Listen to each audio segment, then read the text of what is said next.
Ellos caminaron entre nosotros. No es una teoría, está en la propia Biblia. Antes del diluvio, el mundo no era primitivo, era peligroso. Gigantes, ángeles caídos, rituales prohibidos, una descendencia híbrida que amenazaba toda la creación. Pero ¿por qué este capítulo fue prácticamente borrado de la historia? ¿Por qué casi nadie predica sobre el capítulo 6 del Génesis? ¿Será que hay verdades allí que aún hoy incomodan? Prepárate, lo que vas a ver ahora es lo que muchos evitan decir. ¿Qué existía realmente antes del diluvio? ¿Y por qué Dios decidió destruirlo todo? Porque entender lo que ocurrió en aquel entonces puede revelar lo que está por suceder ahora. Las enigmáticas bases del capítulo 6 del Génesis. Para entender lo que realmente sucedía en aquel tiempo, necesitamos comenzar por la fuente más directa, el libro del Génesis. Entre los capítulos 4 y 9 encontramos el corazón del relato y también sus enigmas más profundos. El capítulo 6 del Génesis, versículos 1 al 4, nos lleva a un pasaje lleno de misterio. Cuando los hombres comenzaron a multiplicarse sobre la tierra y les nacieron hijas, vieron los hijos de Dios que ellas eran hermosas, y tomaron para sí mujeres de entre todas las que quisieron. Justo después leemos: en aquellos días había gigantes en la tierra, hijos nacidos de la unión entre los hijos de Dios y las hijas de los hombres. Ellos eran los héroes de la antigüedad, hombres famosos. Este texto plantea preguntas inquietantes. ¿Quiénes eran esos hijos de Dios? ¿Por qué su unión con mujeres humanas resultaría en gigantes? Y lo más importante, ¿por qué eso fue tan grave como para requerir una respuesta divina tan extrema? Una interpretación ampliamente aceptada en el judaísmo antiguo y en algunas corrientes cristianas entiende que los hijos de Dios eran ángeles caídos, seres celestiales que, al relacionarse con mujeres humanas, dieron origen a los Nefilim, criaturas híbridas, dotadas de fuerza y habilidades fuera de lo común. Esta lectura se apoya en pasajes como la segunda carta de Pedro, capítulo 2, versículos 4 y 5, y la carta de Judas, versículos 6 y 7, que hablan de ángeles que transgredieron su estado original y fueron castigados. Por otro lado, hay quienes proponen una explicación más simbólica. Los hijos de Dios serían los descendientes de Set, la línea piadosa, y las hijas de los hombres, descendientes de Caín. La mezcla entre justos e impíos habría corrompido a la sociedad. Pero esta teoría no explica bien el surgimiento de gigantes ni la gravedad de la consecuencia. ¿Serían esos seres simplemente grandes en estatura o caídos en naturaleza? Independientemente de la línea interpretativa, lo que el Génesis nos muestra es claro. Había una corrupción intensa, seres extraordinarios estaban involucrados y el mundo avanzaba rápidamente hacia el colapso. Dios, ante tanta maldad, se entristece y decide actuar, pero no sin antes preparar el camino de la salvación por medio de Noé. Para comprender cómo se llegó a ese punto crítico, es esencial observar también los capítulos anteriores. La historia de Caín y Abel ya señala un desequilibrio creciente. La descendencia de Caín construye ciudades, domina oficios como la metalurgia y la ganadería, pero también se jacta de asesinatos y violencia, como vemos en Lamec. Incluso ante los avances culturales, el corazón humano se inclinaba hacia el mal. El capítulo 6 del Génesis, por tanto, funciona como una clave. Entreteje temas de angelología, mitología, teología y decadencia social. Es allí donde el trasfondo del mundo antediluviano comienza a revelarse. Y aunque la Biblia sea nuestra fuente principal, no entrega todos los detalles, dejando espacio para que textos apócrifos y tradiciones antiguas complementen esa narrativa enigmática. ¿Qué existía realmente en aquel tiempo? ¿Qué tipo de sociedad fue arrasada por las aguas? ¿Qué conocimiento se perdió? Son preguntas que no solo nos intrigan, sino que quizás nos ayuden a ver con más claridad hacia dónde estamos yendo hoy. El mundo antes del diluvio, un escenario de conflictos, memorias y caídas. Imagina vivir en un mundo donde el recuerdo del Edén aún era reciente, transmitido de padre a hijo como un susurro sagrado.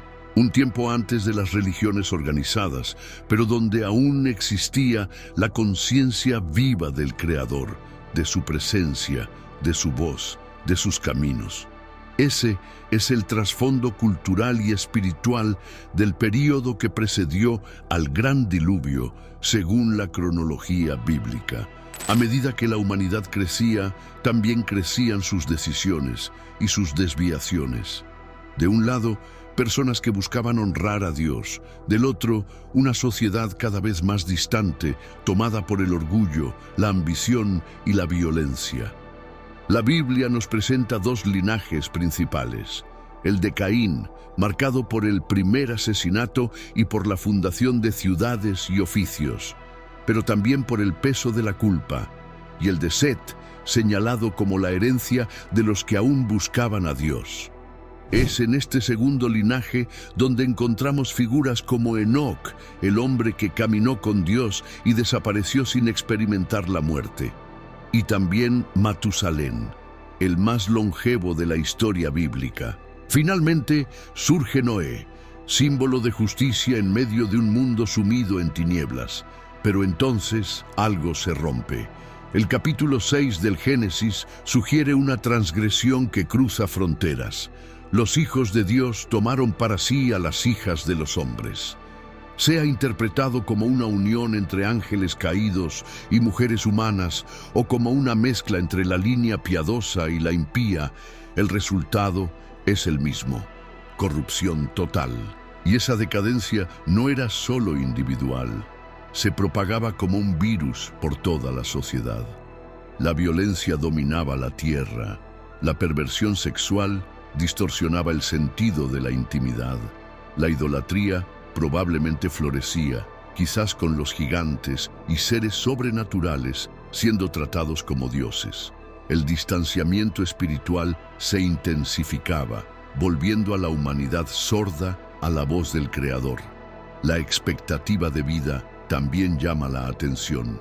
Al vivir durante siglos, los hombres tenían tiempo de sobra para acumular conocimiento, poder, influencia y también pecado. Imagina civilizaciones que avanzaban en artes, ciencia, ingeniería, pero que se sumergían cada vez más en prácticas malignas y autodestructivas. Todo eso creaba un ambiente propicio para el surgimiento de leyendas, héroes míticos, guerras épicas y saberes secretos que incluso después del diluvio resonaron durante milenios en las culturas de todo el mundo. Fragmentos de una historia que parece haber sido casi borrada, pero que quizás aún esté al acecho, escondida bajo las aguas de la memoria colectiva de la humanidad. Y es precisamente esa mezcla de vestigios históricos, espiritualidad oscura y posibilidades ocultas lo que hace al mundo antediluviano tan fascinante y enigmático. ¿Quiénes eran los hijos de Dios? Un misterio entre el cielo y la tierra. Entre los misterios más debatidos de la Biblia hay una pregunta provocadora: ¿quiénes eran los hijos de Dios mencionados en el capítulo 6 del libro de Génesis? ¿Y por qué su unión con las hijas de los hombres causó una ruptura tan grande en el orden divino? La respuesta más antigua, y también una de las más controvertidas, es que esos hijos de Dios eran ángeles caídos, seres celestiales que al ver la belleza de las mujeres humanas cruzaron un límite que jamás debería haber sido traspasado. La expresión hebrea Bene Elohim, usada en el Génesis, también aparece en el libro de Job, donde se aplica claramente a seres espirituales. Entonces, ¿Sería posible que los ángeles hubieran tomado forma física para cometer ese acto? Piensa, por ejemplo, en los visitantes celestiales de Abraham. Si esta teoría es correcta, entonces esos ángeles rompieron su posición original, desobedeciendo la orden del Creador y seduciendo a mujeres humanas. Pero su caída no se limitó al deseo sexual. Fue una rebelión completa, un acto de orgullo y poder, un intento de corromper la creación desde su base. Ahí es donde entra en escena el libro de Enoc, una obra apócrifa con detalles fascinantes. Habla de los vigilantes, un grupo de ángeles liderados por Semjasa, que habría hecho un pacto con otros ángeles para descender a la tierra y unirse con las mujeres.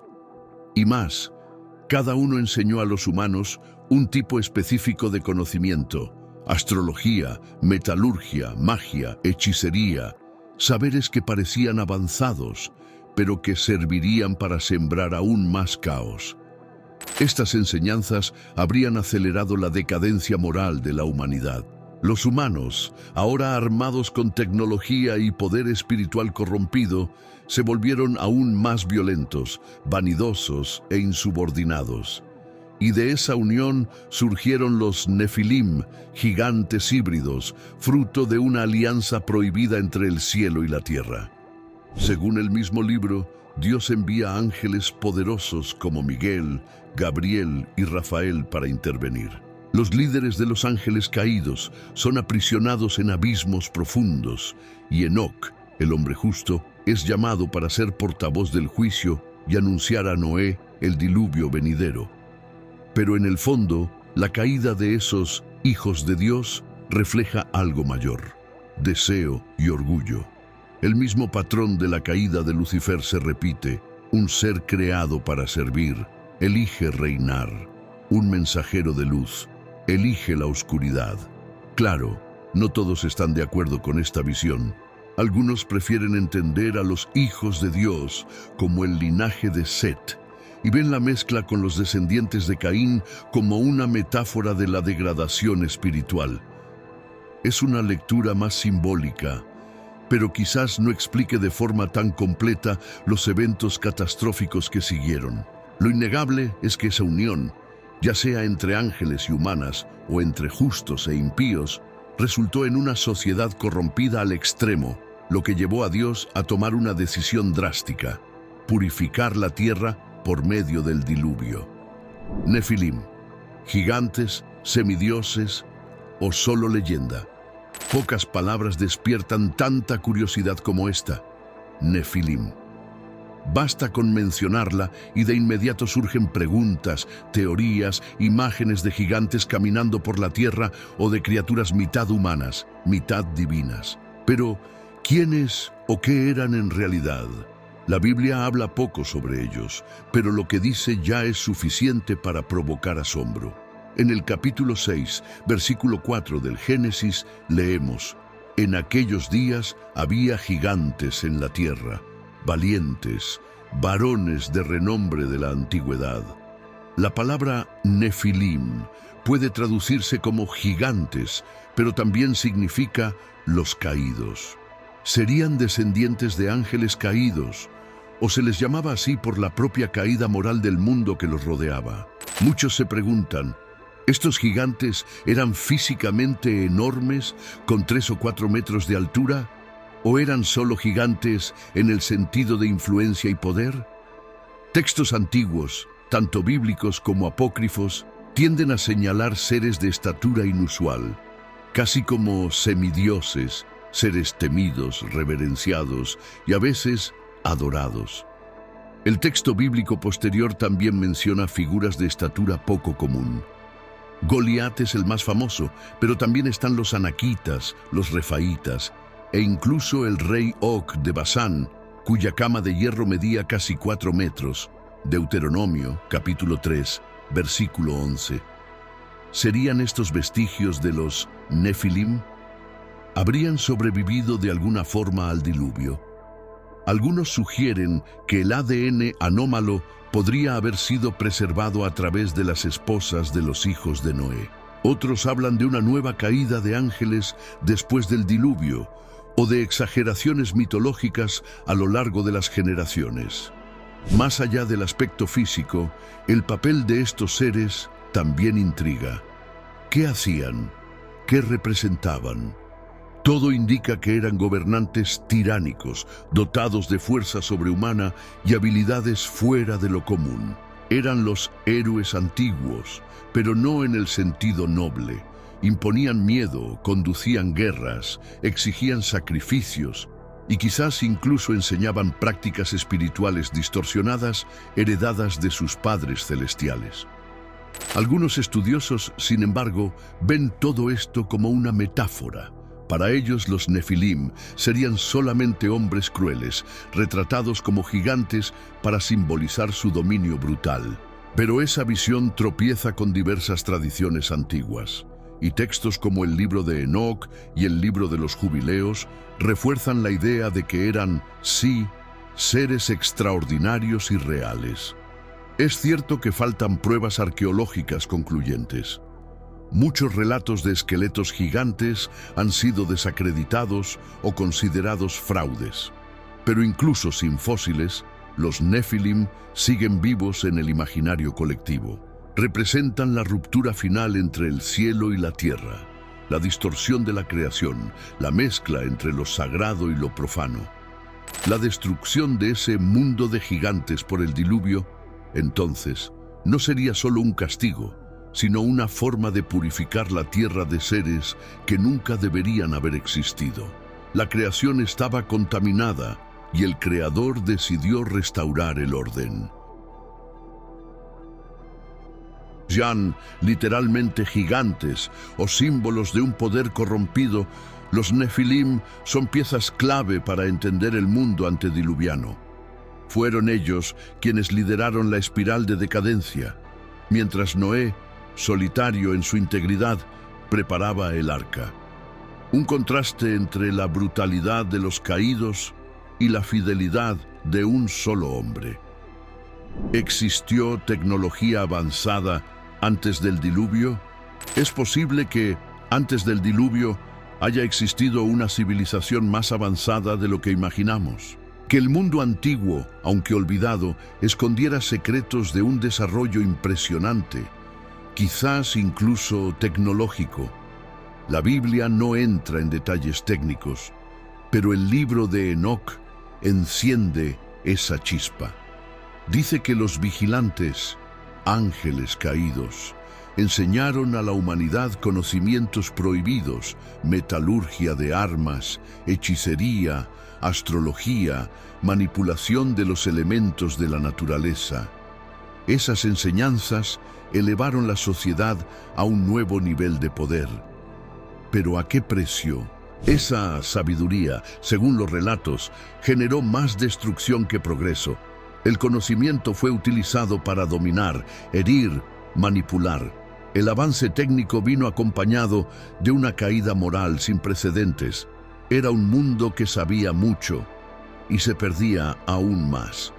Y, desde una perspectiva espiritual, ese tipo de conocimiento tal vez nunca haya sido permitido por Dios en esa etapa de la humanidad.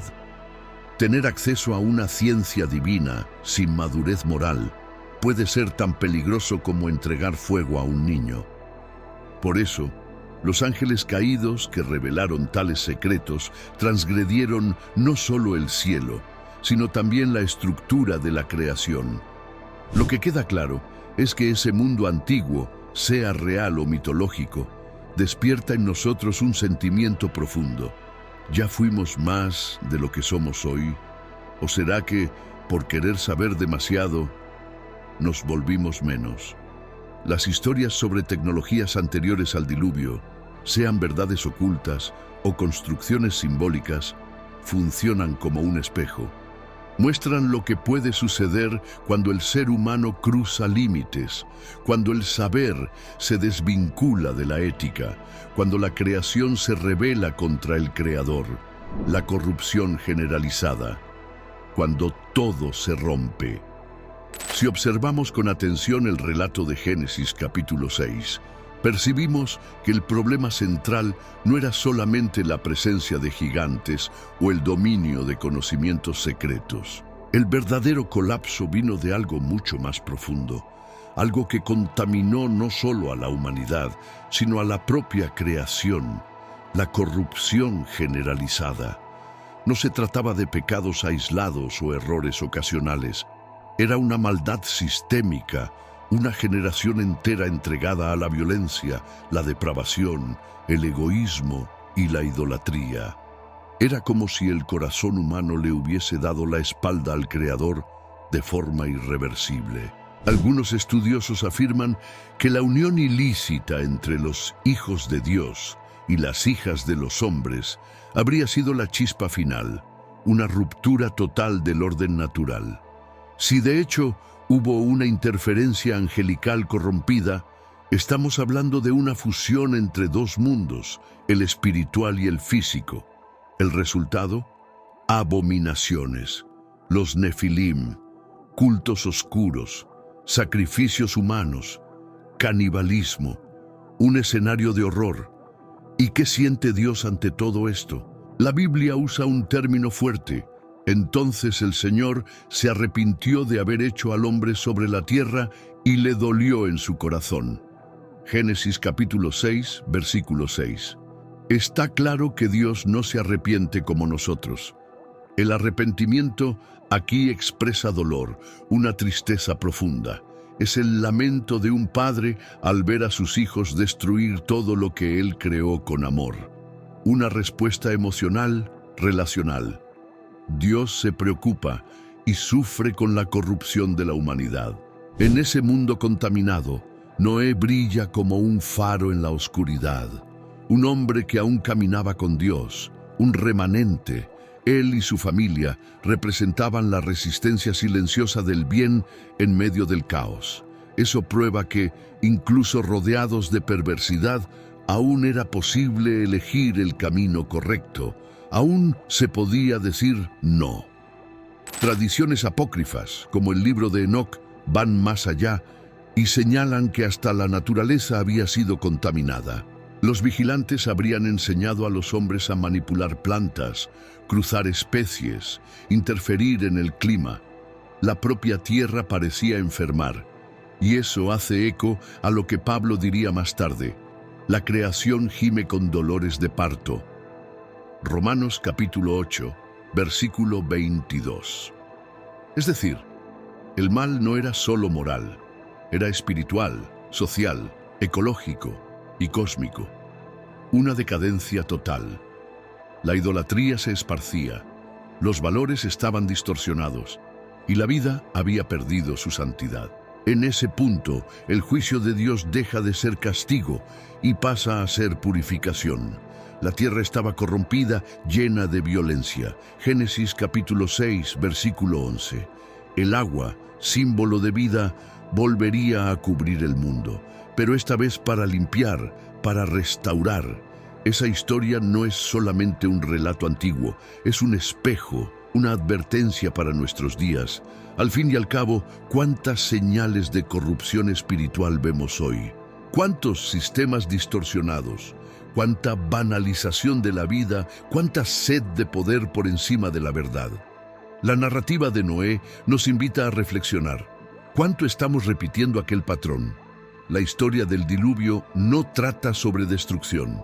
Trata sobre nuevos comienzos, elección, esperanza, justicia y la necesidad de vigilancia espiritual, ayer, hoy y siempre. Los vigilantes, cuando los guardianes se vuelven rebeldes. Para comprender plenamente lo que sucedía en el mundo antediluviano, es imposible ignorar la figura enigmática de los vigilantes. Aunque este tema proviene principalmente de fuentes apócrifas, como el libro de Enoc, también resuena en otras tradiciones antiguas e incluso en pasajes del Nuevo Testamento. Según esta narrativa, los vigilantes eran ángeles designados para observar a la humanidad, ayudando en el equilibrio entre el cielo y la tierra, Pero algo salió mal. Se encantaron con lo que veían, más específicamente con la belleza de las mujeres humanas, y decidieron romper el límite sagrado impuesto por el Creador. Liderados por Semjasa, unos 200 ángeles descendieron al monte Hermón y sellaron un pacto entre ellos. Prometieron todos cometer el mismo acto, tomar mujeres y engendrar hijos, para que ninguno pudiera echarse atrás. Con ello, cruzaron un punto sin retorno. Cada ángel comenzó a enseñar a la humanidad algo prohibido para aquella época: armas de guerra, hechicería, astrología, cosméticos, encantamientos, manipulación de la naturaleza. La civilización evolucionó rápidamente, pero esta evolución trajo desequilibrio. El orgullo aumentó, la codicia se intensificó, y la tierra pronto quedó a merced de criaturas híbridas, los Nefilim, que con una sed insaciable devastaban todo a su alrededor. Según el libro de Enoc, esos gigantes llegaron al punto de devorar humanos. El terror dominaba. La creación estaba al borde del colapso. Y fue entonces cuando Dios intervino. Arcángeles como Miguel, Gabriel, Rafael y Uriel fueron enviados para poner fin a la rebelión. Los vigilantes fueron aprisionados en abismos de oscuridad, donde esperan hasta hoy el juicio final. Los Nefilim fueron destruidos, primero en guerras entre ellos y finalmente por el propio diluvio. Sus espíritus, según algunas tradiciones, se convirtieron en entidades malignas errantes, demonios que hasta hoy vagan por la tierra. Aunque el libro de Enoc no forma parte oficial de las Escrituras en la mayoría de las tradiciones, su influencia es notable. Segunda de Pedro, capítulo 2, versículo 4, y Judas, versículo 6, mencionan ángeles que pecaron y fueron encadenados, lo que refuerza la conexión con esta historia. Lo que aprendemos de los vigilantes es simple y profundo. Todo ser creado, por más elevado que sea, está sujeto a la voluntad divina. Cruzar límites sagrados trae consecuencias, no solo para quien yerra, sino para toda la creación. La rebelión de los vigilantes fue intensa, pero el juicio fue aún más firme. Y esta historia nos recuerda que Dios observa, Dios corrige y Dios restaura. Aunque el mal parezca vencer por un tiempo, hay una justicia eterna que prevalece, una justicia que, así como en el tiempo de Noé, vendrá en el momento justo, con fuerza, con verdad y con misericordia para aquellos que, como Noé, aún eligen caminar con el Creador. El libro de Enoc y las tradiciones apócrifas, ecos de un mundo olvidado. Entre todos los escritos que rodean el misterio del mundo antediluviano, ninguno es tan fascinante como el libro de Enoc.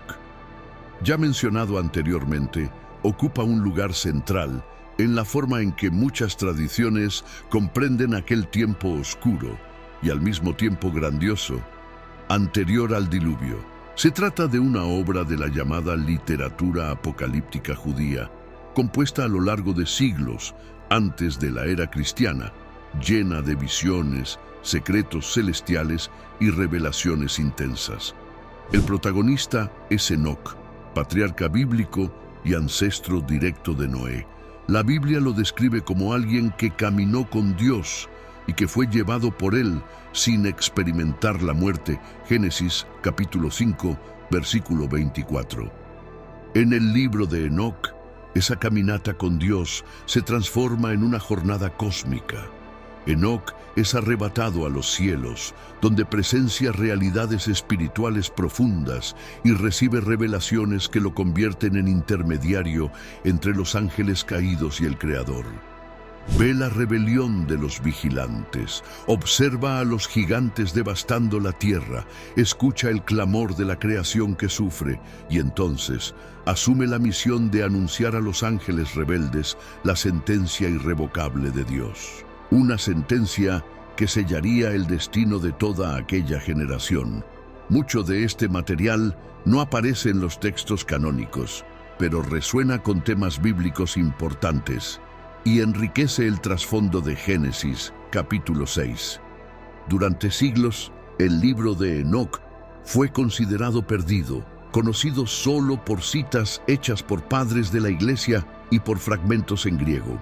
Pero todo cambió con el descubrimiento de los manuscritos del Mar Muerto, en Qumrán, donde se encontraron fragmentos en arameo, confirmando la antigüedad y el valor histórico del texto.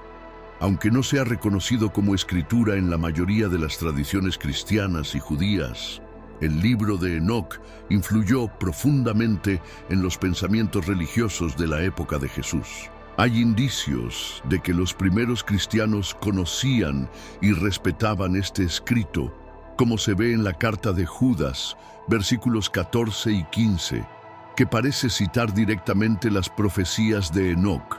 Además de él, otros textos apócrifos como el libro de los jubileos y los testamentos de los 12 patriarcas refuerzan la idea de que el mundo anterior al diluvio era mucho más que una sociedad corrompida. Era un campo de batalla espiritual entre los designios del Creador y la rebelión de los cielos. Aunque no sean aceptados como doctrina oficial, estos escritos amplían nuestra visión. Ofrecen un marco más rico para comprender la narrativa bíblica. Sin ellos, Génesis capítulo 6 parece solo una introducción misteriosa. Con ellos, formamos un cuadro mucho más complejo e intrigante, aunque envuelto en misterio. Estas tradiciones nos invitan a preguntarnos: ¿y si hubiera fragmentos de la verdad olvidada en estos relatos antiguos? ¿Y si el mundo antediluviano fuera más profundo, más espiritual y más actual de lo que imaginamos? Noé, la última voz. Antes del silencio. Mientras el mundo se sumergía en un abismo de tinieblas, violencia y decadencia espiritual, una voz solitaria se alzaba. En medio de la burla y la indiferencia, Noé caminaba contra la corriente. No solo sobrevivió al caos, eligió resistir. Génesis afirma que Noé halló gracia ante los ojos del Señor. Génesis 6, 8. Y más aún, era justo, íntegro entre sus contemporáneos y caminaba con Dios. Génesis 6, 9. En otras palabras, era diferente. En una época en la que todo estaba torcido, Noé permanecía firme, un reflejo de obediencia en medio de la rebelión. Y su misión era colosal. Tenía que construir un arca inmensa siguiendo instrucciones divinas. Pero más que eso, era un predicador de la justicia. Según 2 de Pedro 2, 5, Noé no solo clavaba madera, sino que advertía a las personas. Anunciaba que el juicio estaba cerca. Clamaba por arrepentimiento. Ahora imagina, un hombre en tierra seca, construyendo un barco gigantesco, hablando de una lluvia que lo cubriría todo, algo que nadie había visto jamás. La gente lo veía como un loco. Se reían, lo ignoraban. Quizás incluso intentaban silenciarlo. Y aún así, Noé continuaba. Se estima que la construcción del arca llevó décadas, quizá hasta 100 años, un siglo entero de trabajo, de advertencia, de espera. Y durante ese tiempo, ningún cambio visible en el corazón de la humanidad. Al contrario, la corrupción aumentaba, el mal se multiplicaba, los días se volvían más oscuros. Según tradiciones apócrifas como el libro de Enoc, este llamado al arrepentimiento no comenzó con Noé, sino con el propio Enoc, quien habría advertido a los ángeles caídos y profetizado el diluvio. Pero cuando llegó la hora decisiva, Noé tomó el relevo profético.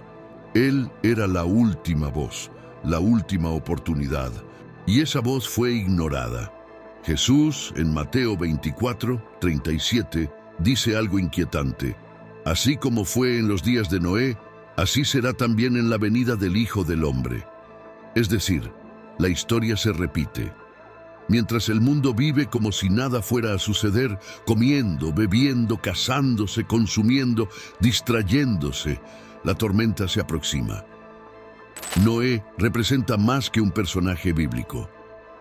Es el símbolo del resistente, del hombre que permanece fiel, incluso cuando todos a su alrededor eligen la perversión. Sigue construyendo, aunque lo ridiculicen. Sigue predicando, aunque lo ignoren. Sigue creyendo, aunque todo parezca perdido. El arca, locura ante los ojos del mundo, esperanza ante los ojos de Dios. Pocos símbolos son tan universales como el arca de Noé. Para muchos representa salvación, para otros un cuento antiguo. Pero si volvemos al mundo caótico que existía antes del diluvio, veremos que la construcción del arca fue mucho más que ingeniería. Fue un acto profético de resistencia, un mensaje vivo contra la corrupción del entorno.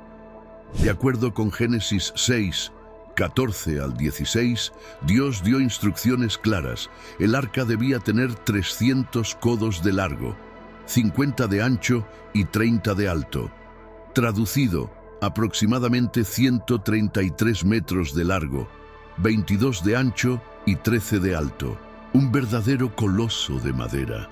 Ahora imagina eso siendo construido por un hombre de la antigüedad, sin máquinas, grúas ni tecnología moderna. ¿Cómo sería posible? Algunos creen que la longevidad de los tiempos antediluvianos otorgaba a las personas mayor conocimiento, fuerza y habilidades manuales. Otros afirman que Dios capacitó sobrenaturalmente a Noé para cumplir la misión. Pero el punto central no está en el cómo, sino en el por qué. Cada martillazo era un grito de fe. Cada pieza de madera, un recordatorio de que Dios cumple lo que promete. Mientras Noé seguía firme, es probable que multitudes lo miraran con desprecio o burla. Un arca en medio de tierra seca, hablar de un diluvio en un lugar que quizá ni conocía lluvias intensas. A los ojos del mundo, Noé era un lunático, pero a los ojos de Dios era un hombre justo, fiel, obediente hasta el fin. El arca, entonces, dividía opiniones. Para algunos era locura, para otros una tabla de salvación. Representaba tanto el juicio venidero como la esperanza de un nuevo comienzo. Era como si Noé gritara al mundo: arrepiéntanse, aún hay tiempo. Pero nadie escuchaba. Y entonces, cuando todo estuvo listo, Dios cerró la puerta del arca. Génesis 7, 16. Ese momento marca el fin del tiempo de la gracia. La oportunidad había pasado. La puerta se cerró, y no por manos humanas. Era el propio Creador diciendo: basta. Ese gesto resuena hasta hoy. Hay un tiempo para el arrepentimiento, pero no es eterno. La puerta no permanecerá abierta para siempre. Cuando Dios la cierra, ya no hay forma de entrar. El arca se convierte así en símbolo de un doble mensaje. Para quienes entraron, gracia, protección, renovación. Para quienes quedaron afuera, condena, consecuencia, final. Hoy, arqueólogos y aventureros aún buscan vestigios del arca en el monte Ararat, en Turquía. Surgen muchos relatos, pero no se ha encontrado ninguna prueba definitiva. Sin embargo, el mayor valor del arca no es arqueológico, es espiritual. Nos recuerda que incluso en medio del caos, Dios prepara un refugio para quienes confían en Él. En el mundo actual, lleno de dudas, decadencia e incredulidad, el arca nos invita a reflexionar. ¿Estamos atentos a la voz que nos llama a entrar o estamos demasiado ocupados burlándonos de lo que aún no comprendemos? El diluvio, cuando el juicio se vuelve inevitable. Hemos llegado al punto más dramático del relato, el diluvio, un acontecimiento que lo cambió todo, un hito de dolor y justicia, anunciado durante siglos e ignorado hasta el último segundo. Según Génesis capítulo 7, la lluvia cayó durante 40 días y 40 noches, y las fuentes del abismo se rompieron. El agua subió, cubrió montañas, borró ciudades, tragó toda forma de vida fuera del arca. Era el fin de una era. Para quienes creen en la literalidad bíblica, el diluvio fue global, un evento que remodeló la tierra, cambió el clima, reconfiguró los continentes. Muchos creacionistas afirman que explica fósiles en masa y formaciones geológicas en todo el mundo. Otros prefieren la visión de un diluvio regional gigantesco, limitado al área habitada por los humanos de aquella época. De un modo u otro, el punto no cambia. El juicio fue completo, abarcador y devastador. Piensa en el pánico, en la desesperación de las personas al ver subir las aguas. Aquellos que durante años se rieron de Noé, ahora golpeaban la puerta que ya había sido cerrada. Pero era demasiado tarde. No fue una tragedia sin advertencia. Hubo tiempo, hubo alerta, hubo predicación, y aún así se eligió ignorarla. Hay una profundidad espiritual en este momento. El diluvio no fue solo destrucción, fue purificación. Así como en Génesis capítulo 1, el Espíritu de Dios se cernía sobre las aguas, ahora esas mismas aguas regresan, no para crear, sino para limpiar. El mundo había vuelto al caos, y Dios decidió comenzar de nuevo, y después del juicio viene la promesa. Dios hace un pacto con Noé, Génesis capítulo 9, versículo 11. Él jura no volver a destruir la tierra con agua, y como señal coloca en el cielo el arco iris, un símbolo de alianza, un recordatorio. Dios es justo, pero también es misericordioso. Aún así, el diluvio dejó huellas profundas, no solo físicas, sino culturales. Diversas civilizaciones preservaron leyendas semejantes: la epopeya de Gilgamesh, Sumeria, el mito de Deucalión, Grecia, relatos hindúes, chinos, nativos americanos. Esa convergencia de historias sugiere que un gran evento de inundación quedó grabado en el inconsciente colectivo. ¿Ocurrió exactamente como lo describe la Biblia? Hay debates, pero que algo memorable sucedió parece indiscutible. El diluvio también lleva un mensaje urgente. La paciencia de Dios tiene un límite. Él es paciente, pero no pasivo. Cuando el pecado se multiplica sin freno, cuando la justicia es pisoteada, cuando la maldad se vuelve norma, el juicio llega. Quizás hoy el mundo esté caminando nuevamente hacia un límite. No con agua, como Dios prometió, pero quizás con fuego, crisis, colapso moral o eventos profetizados para el fin de los tiempos. Al final, el diluvio no es solo un evento antiguo, es un espejo y un hito. Separa el mundo que fue del mundo que vendría. Muestra que Dios no ignora el mal, pero tampoco abandona a quienes confían en él. Y el arca, posándose en las montañas, pone fin al caos con una nueva oportunidad. Noé sale, pisa tierra firme, y allí comienza una nueva etapa de la historia humana. Noé y su familia, sobreviviendo al juicio, preservando la promesa. Cuando las aguas finalmente retrocedieron y el arca reposó sobre los montes de Ararat, Génesis capítulo 8, versículo 4, la tierra había cambiado para siempre. De aquel mundo antiguo solo quedaron 8 personas: Noé, su esposa, sus 3 hijos, Sem, Cam y Jafet, y las esposas de ellos. El diluvio no solo destruyó vidas, sino que reinició la historia humana a partir de un pequeño remanente.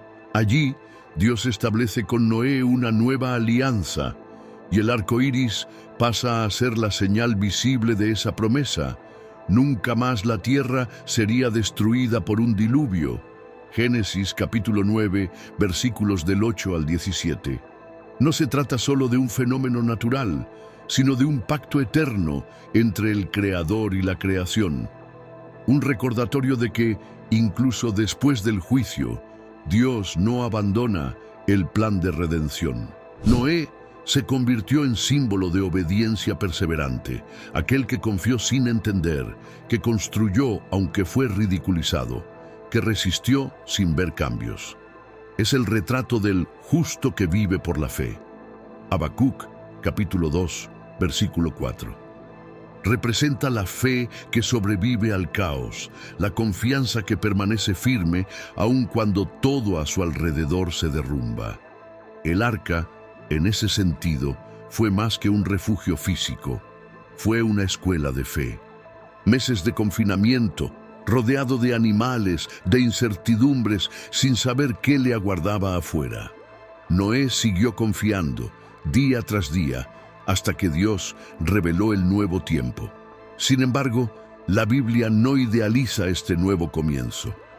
Poco después del diluvio, Noé planta una viña, se embriaga y se acuesta desnudo. Génesis capítulo 9, versículos 20 y 21. Uno de sus hijos, Cam, ve su desnudez y comete un acto de falta de respeto. El incidente revela algo profundo. El pecado aún estaba presente. El mal no fue erradicado por las aguas, sobrevivió dentro del corazón humano. Génesis continúa mostrando la genealogía de los hijos de Noé, y entre sus descendientes aparece Nimrod, nieto de Cam, un poderoso en la tierra que establece ciudades como Babel, Génesis capítulo 10, versículos del 8 al 10. Es decir, el mundo vuelve a empezar, pero los mismos patrones de orgullo, rebeldía e idolatría regresan. Aún así, el testimonio de Noé es esencial. Dios siempre preserva un remanente fiel. Él no borra todo y comienza desde cero. Él redime la historia a través de quienes eligen caminar con Él. Noé fue ese canal de continuidad, un puente entre un mundo condenado y un futuro posible. Desde la perspectiva cristiana, Noé es un tipo de Cristo. Así como el arca salvó a los que estaban dentro de ella, Jesús salva a los que están en Él. Esta analogía refuerza el mensaje principal. Incluso ante el juicio, hay salvación para quienes creen y obedecen.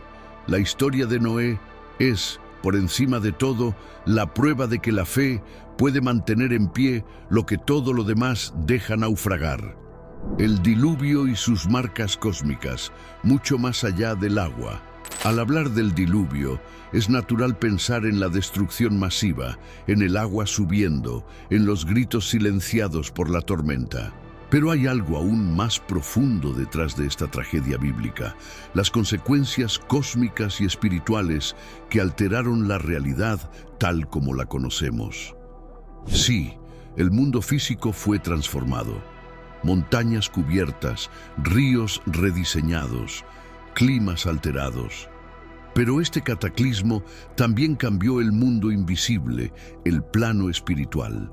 El diluvio marcó el fin de una era sobrenatural, donde ángeles caídos caminaban entre los hombres y sus hijos híbridos, los Nefilim, dominaban con poder y terror. Toda aquella estructura oculta de corrupción espiritual fue desmantelada. Los Nefilim perecieron, los vigilantes fueron aprisionados. La conexión ilícita entre el cielo y la tierra fue rota. Era como si el Creador estuviera limpiando no solo la tierra, sino también las capas ocultas de influencia maligna que habían infectado a la humanidad. El conocimiento prohibido, ese que los ángeles caídos enseñaron a la humanidad, también sufrió un impacto. Según el libro de Enoc, ellos revelaron artes de guerra, hechicería, manipulación de la naturaleza, todo fuera de tiempo. Con el diluvio, se presume que mucho de ese saber se perdió, fue olvidado, borrado intencionalmente por Dios. Solo fragmentos sobrevivieron, resonando en mitologías, leyendas y misterios esparcidos por las culturas. Pero el cambio más significativo tal vez haya sido en la forma en que Dios pasó a relacionarse con la humanidad. Antes del diluvio, Él hablaba directamente con Adán, Caín, Enoc, de manera casi íntima. Después, observamos un distanciamiento progresivo. El mundo se dispersa, surgen los idiomas, las naciones se multiplican. Génesis capítulo 11. Dios continúa revelándose, pero ahora a través de alianzas específicas como la que vendría con Abraham. Es como si, después del diluvio, la relación se volviera más selectiva, más estratégica, no por frialdad divina, sino porque el corazón humano demostró que no sabría manejar un acceso total a la gloria sin corromperse. Algunos estudiosos interpretan que el diluvio también revierte parcialmente la creación. Las aguas de arriba y de abajo vuelven a unirse. El firmamento parece ser roto. El mundo se convierte en un templo profanado que necesita ser purificado. La teología hebrea veía el universo como una especie de templo cósmico, y el diluvio sería el equivalente a un ritual de purificación a escala planetaria. Y entonces, cuando todo se calma, Dios extiende el arco iris. No es solo belleza visual, es una señal entre el cielo y la tierra, un testigo silencioso de la alianza divina. Siempre que aparece, es como si el universo entero recordara: Dios no olvida sus promesas. Por lo tanto, el diluvio fue más que destrucción. Fue juicio, sí. Fue lamento, sí. Pero también fue un nuevo comienzo. Fue advertencia, fue misericordia, huellas postdiluvianas. Los gigantes volvieron. Incluso después del juicio de las aguas, que parecía haber cerrado de una vez por todas el ciclo de corrupción y de seres híbridos, la Biblia sorprende. Todavía hay menciones a gigantes en periodos posteriores. Sí, después del diluvio. El caso más famoso, Goliat, el temido guerrero filisteo. Primer libro de Samuel, capítulo 17. Pero no está solo. La Biblia habla de los anaquitas, refaítas, emitas, pueblos de estatura inusual que habitaban regiones como Canaán, Basán y los alrededores de Moab. Números capítulo 13, versículo 33. Deuteronomio capítulo 2, versículos 10 y 11. Deuteronomio capítulo 3, versículo 11. La gran pregunta es: ¿cómo es esto posible si el diluvio, en teoría, eliminó a los Nefilim y toda la descendencia corrompida? Surgen tres hipótesis. Nueva caída de ángeles. Algunos estudiosos sugieren que otros ángeles pudieron haber cometido el mismo error que los vigilantes después del diluvio, generando nuevos híbridos. Una recaída celestial. Genética residual. Otros creen que el ADN de los Nefilim sobrevivió a través de las esposas de los hijos de Noé. Tal vez alguna línea portaba, silenciosamente, un rasgo oculto que volvería a emerger en las generaciones futuras. Exageración cultural o simbólica. Hay quienes defienden que estos relatos son hipérboles literarias, formas poéticas de exaltar a guerreros poderosos. Una forma antigua de decir: era invencible, un verdadero gigante. Pero independientemente de la explicación, el hecho es que la Biblia no entierra el tema de los gigantes después del Génesis. Ellos reaparecen, y con fuerza. Fuera del texto sagrado, aún hay un rastro de rumores y leyendas esparcidos por varias culturas. Desde Mesopotamia hasta Egipto, desde Grecia hasta las Américas precolombinas, se multiplican los relatos de seres inmensos, constructores monumentales, sabios, tiranos, semidioses. La idea de que los dioses caminaron entre los hombres es común en decenas de mitologías. Algunos relatos modernos hablan de hallazgos arqueológicos no comprobados, reforzando el misterio en torno a estos seres. Y hay más. Estructuras colosales como Stonehenge, Baalbek, Göbekli Tepe y otras obras megalíticas desafían nuestra comprensión. ¿Cómo pueblos antiguos movieron piedras tan grandes con tanta precisión? Algunas teorías especulan que gigantes o pueblos de saber prediluviano podrían estar detrás de estas construcciones, una idea que la ciencia convencional rechaza, pero que muchos aún consideran plausible. Todo esto indica que incluso después del diluvio, las sombras del mundo antediluviano no desaparecieron por completo, ya sea a través de leyendas, rastros genéticos o símbolos culturales. Algo de aquel tiempo aún resuena en la historia. Y tal vez, solo tal vez, esas pistas fragmentadas nos estén diciendo que el mundo que existió antes del juicio fue más extraordinario, complejo y oscuro de lo que nos atrevemos a imaginar. Diluvios por el mundo. La leyenda que cruzó océanos. Si dejamos por un momento la Biblia y miramos otras culturas, descubrimos algo sorprendente. El mito de un gran diluvio es prácticamente universal. Casi todos los pueblos de distintos continentes poseen relatos antiguos de una inundación catastrófica donde la humanidad casi fue extinguida y solo unos pocos lograron sobrevivir. Empecemos por Mesopotamia, cuna de las civilizaciones. En la epopeya de Gilgamesh, Utnapishtim es advertido por un dios para que construya un barco. Él sobrevive a la inundación que destruye la civilización y como recompensa recibe la inmortalidad. Las semejanzas con Noé son impresionantes. En el hinduismo, la figura de Manu es salvada por un pez divino que le indica que construya un barco. Él salva semillas, animales y reinicia la vida después de que las aguas descienden.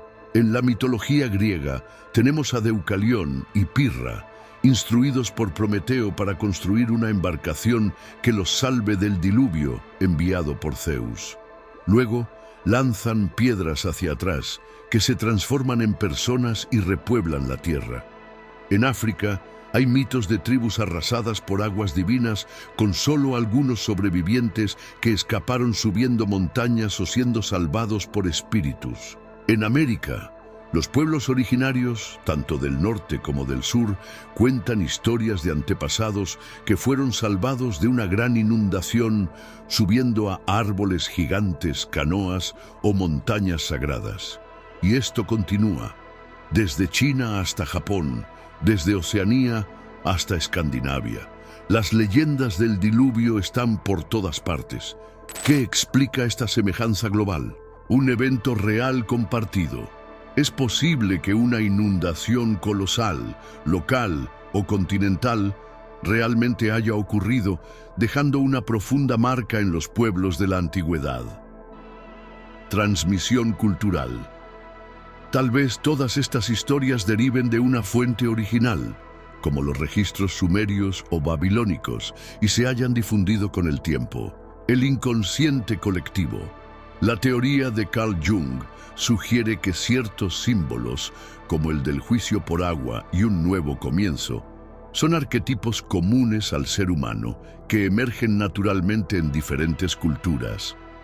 Para quienes creen en la Biblia, estas semejanzas refuerzan la veracidad del relato de Noé, mostrando que la memoria del diluvio sobrevivió incluso entre pueblos separados por océanos.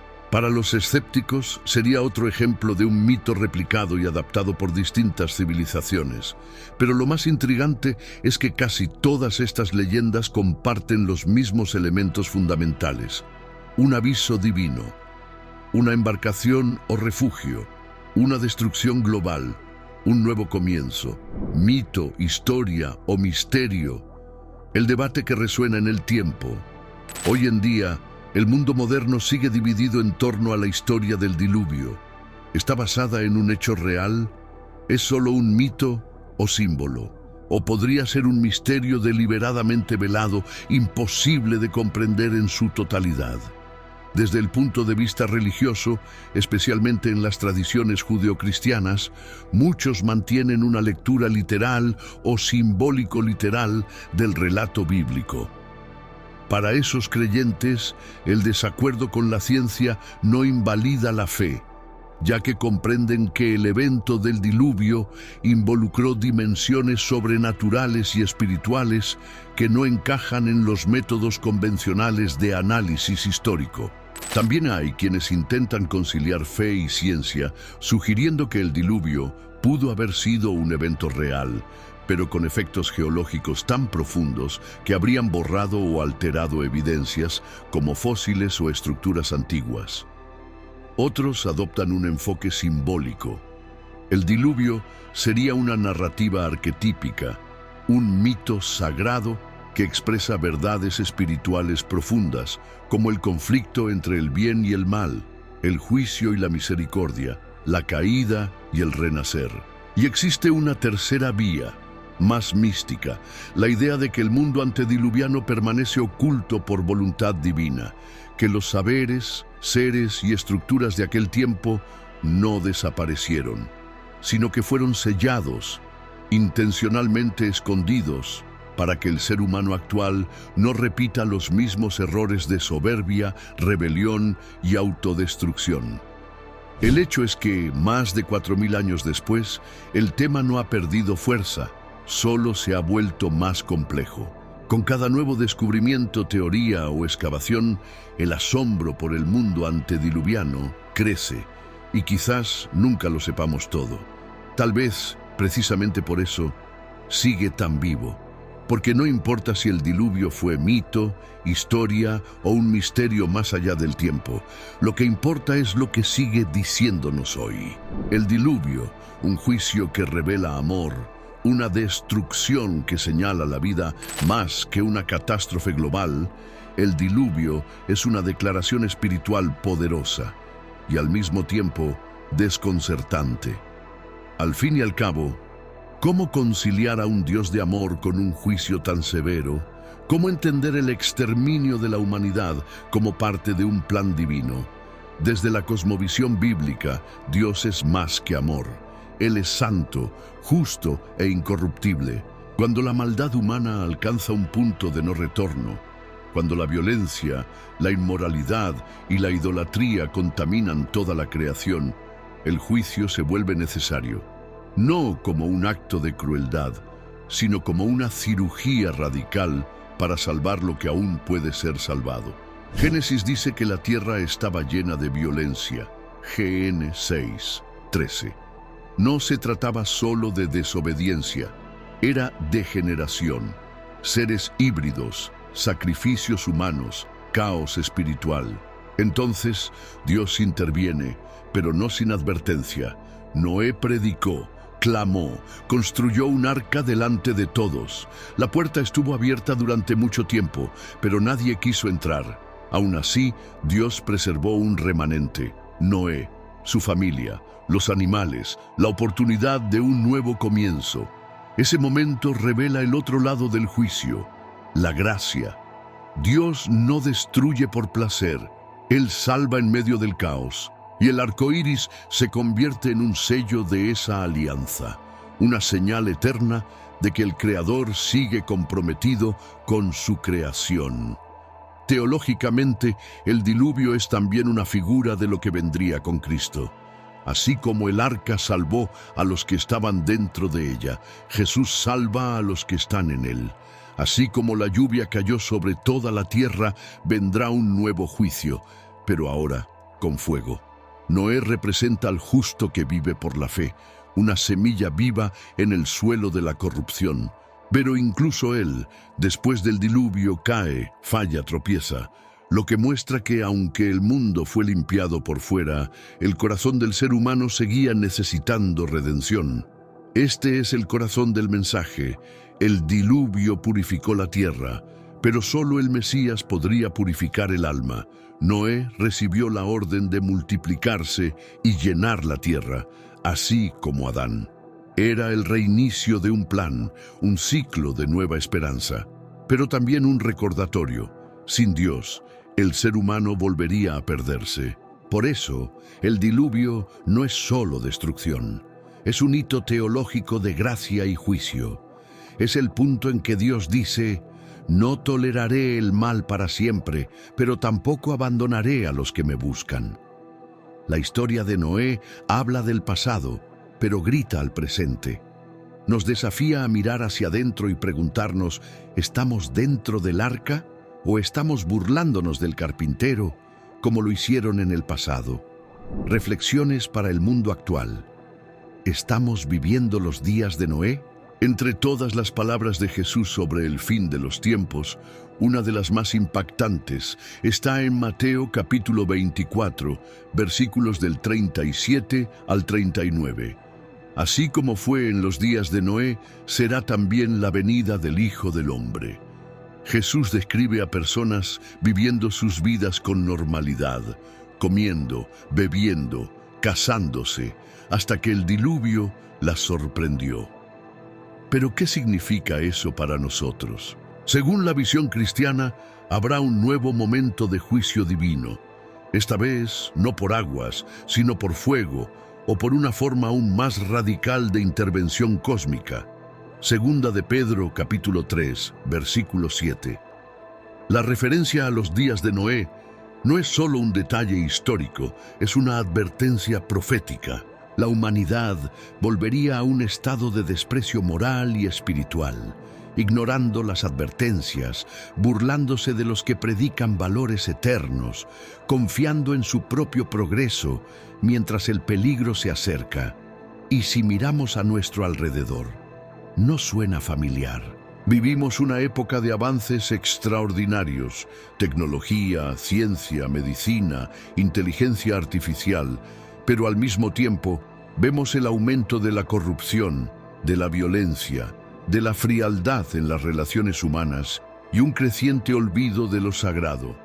Hoy, los gigantes tal vez no sean de carne y hueso, pero sí estructuras de poder que parecen inalcanzables, corporaciones que controlan datos y comportamiento, gobiernos con poder bélico capaz de borrar países, sistemas que moldean nuestra forma de pensar sin que lo notemos. ¿Serán estos los nuevos Nefilim?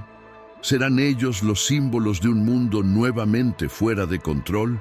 Claro, muchos dirán que cada generación pensó estar cerca del fin, durante la peste negra, en las guerras mundiales, en la Guerra Fría. Pero hay algo inédito en nuestro tiempo: la capacidad global de destrucción instantánea. Nunca antes la humanidad tuvo tanto poder, con tan poco control moral.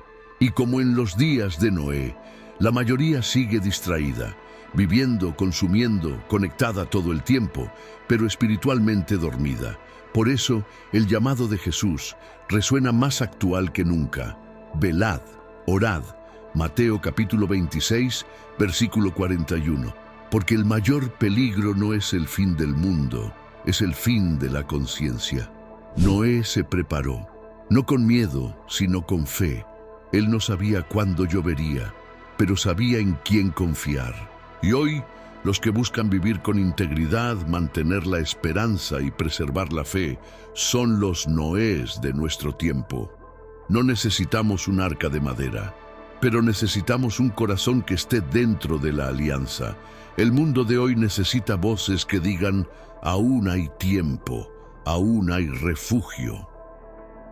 La pregunta que queda es: ¿estamos ignorando las señales?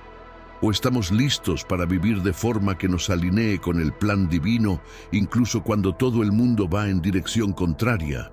¿Un nuevo cataclismo a la vista? Teorías, miedos y lecciones del pasado.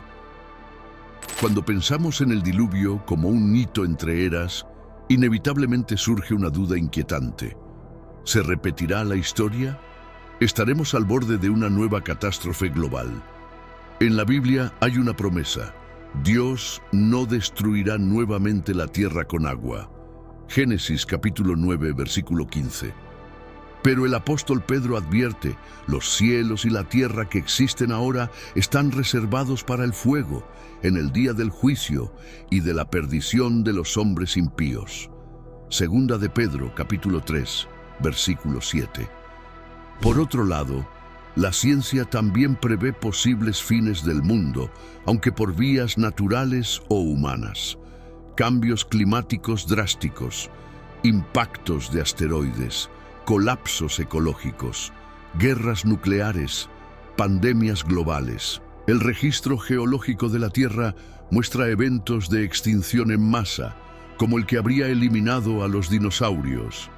¿Serán estos cataclismos solo ciclos naturales? ¿O reflejos de una humanidad que, al repetir viejos errores, también reactiva antiguas consecuencias? El calentamiento global, por ejemplo, puede inundar regiones enteras, provocando un diluvio moderno, no en escala bíblica, pero catastrófico para millones. Además de la ciencia, Hay una infinidad de teorías esotéricas, profecías antiguas y proyecciones astrológicas que apuntan a un ajuste cósmico, una nueva purificación, un evento global que reiniciaría la civilización, como lo hizo el diluvio en tiempos antiguos. Pero no todo es miedo. En la fe cristiana, el enfoque no está en sobrevivir a un nuevo cataclismo, sino en estar espiritualmente preparados. La expectativa es por el regreso de Cristo y no por una nueva arca.